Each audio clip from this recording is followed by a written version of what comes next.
আসসালামাইকুম। সামনে বিসিএস নন ক্যাডারের বা বিসিএস টেকনিক্যালের জন্য ইলেকট্রিক্যাল এবং ইলেকট্রনিক এই বিষয়ের কিছু গুরুত্বপূর্ণ থিওরাম আজকে আলোচনা করব আপনাদের সাথে। প্রথমে আমরা দেখব থেভনিন থিওরাম। থেভনিন থিওরাম কি? থেভনিন থিওরাম হচ্ছে একটা state that a linear two terminal একটি লিনিয়ার সার্কিট হতে হবে এবং টু টার্মিনাল সার্কিটকে can be replace by an equivalent circuit consisting of a voltage source VTH.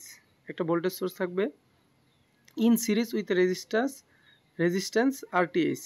আমরা চিত্র যদি দেখি তাহলে চিত্রটা অনেকটা এরকম, যে আমরা জটিল একটা সার্কিটকে যে কোনো দুই পয়েন্টের অ্যাক্রসে যে ওপেন সার্কিট ভোল্টেজটা থাকবে সেটা হচ্ছে ভিটিএইচ এবং যে ইনপুট রেজিস্ট্যান্স থাকবে সেটা হচ্ছে আরটিএইচ এবং এখানে লোড থাকবে।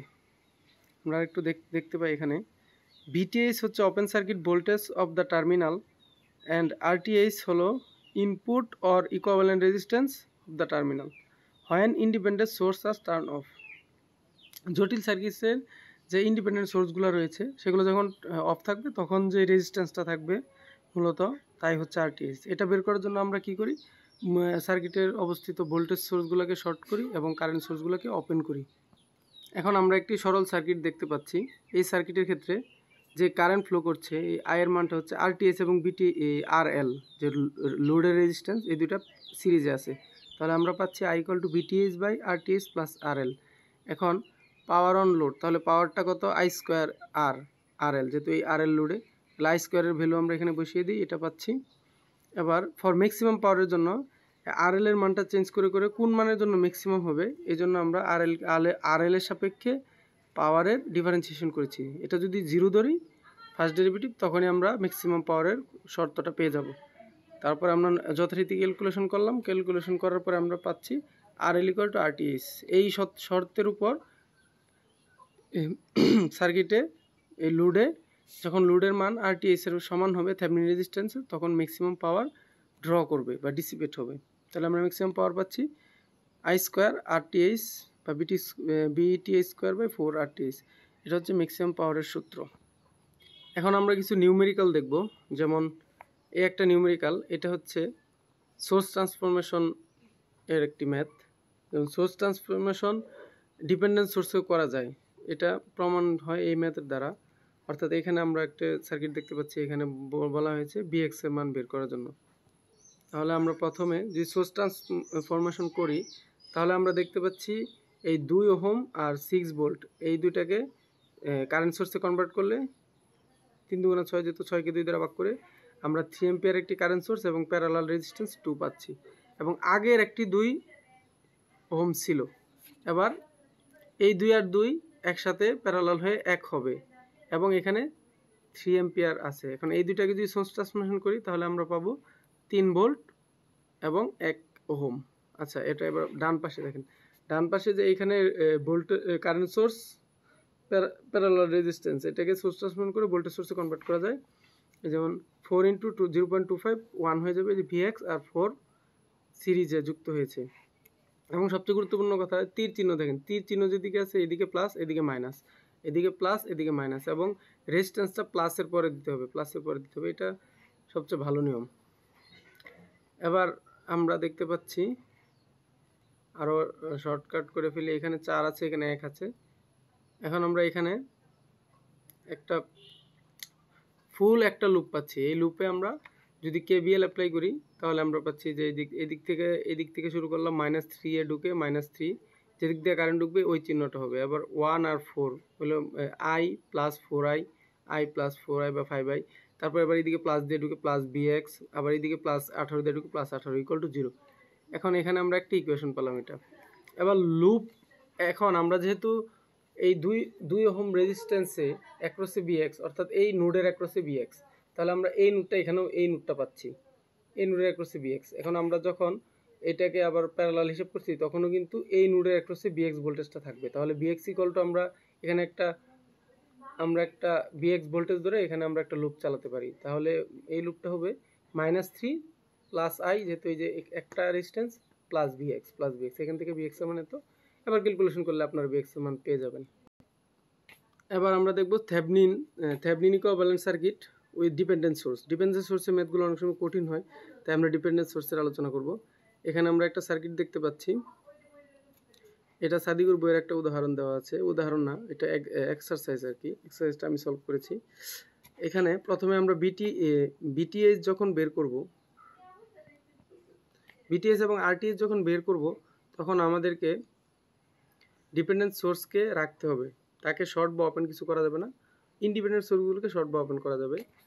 প্রথমে আমরা আরটিএস বের করার সময় আমরা যেই দুইটা টার্মিনাল আছে, এই দুইটা টার্মিনালের মাঝখানে একটা 1 ভোল্টের সোর্স যুক্ত করতে হবে। এবার 1 ভোল্ট সোর্স থেকে যে কারেন্টটা বের হচ্ছে এটা আই নট।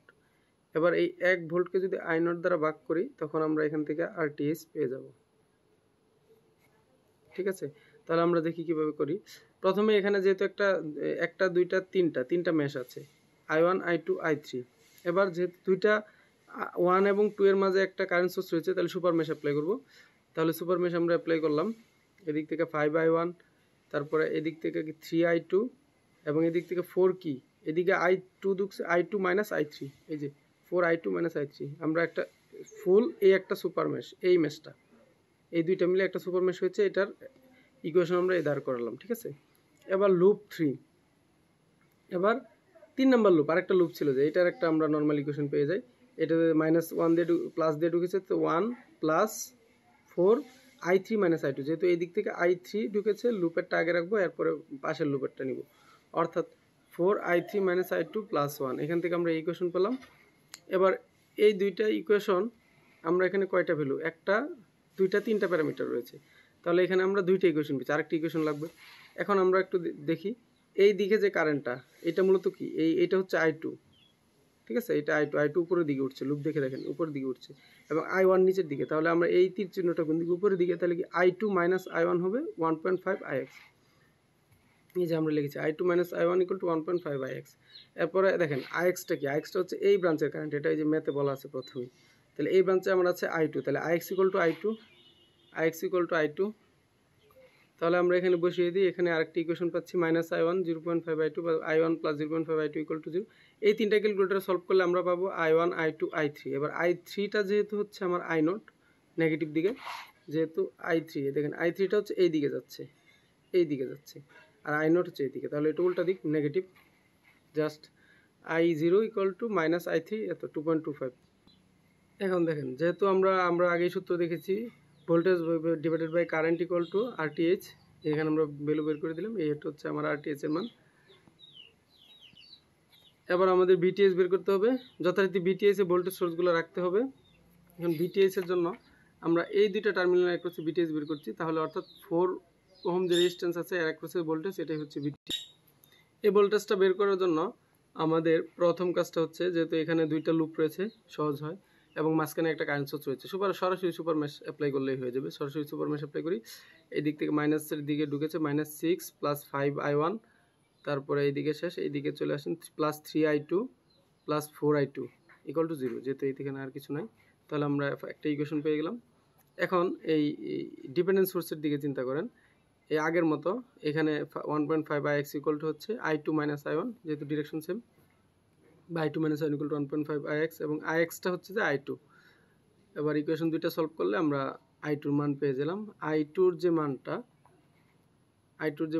এই I2 এই 4 ওহমের ভিতর দিয়ে I2 ঢুকছে, তাহলে 4 ইন্টু I2 ইকুয়াল টু হচ্ছে VTH, 4 into I2 equal to VTH। যেহেতু এই দিক থেকে I2 ঢুকছে, 4I2 ইকুয়াল টু VTH, তাহলে আমরা এখানে লিখলাম VTH ইকুয়াল টু 4I2, ভ্যালুটা বসিয়ে দিলে আমরা 5.32 পাচ্ছি। এটা হচ্ছে আমাদের গণিতের আনসার। আজ তাহলে এই পর্যন্তই। নেক্সট দিন আমরা ক্যাপাসিটর অথবা ইন্ডাক্টরের কিছু বিষয় নিয়ে আলোচনা করার চেষ্টা করব। ঠিক আছে, সকলকে ধন্যবাদ।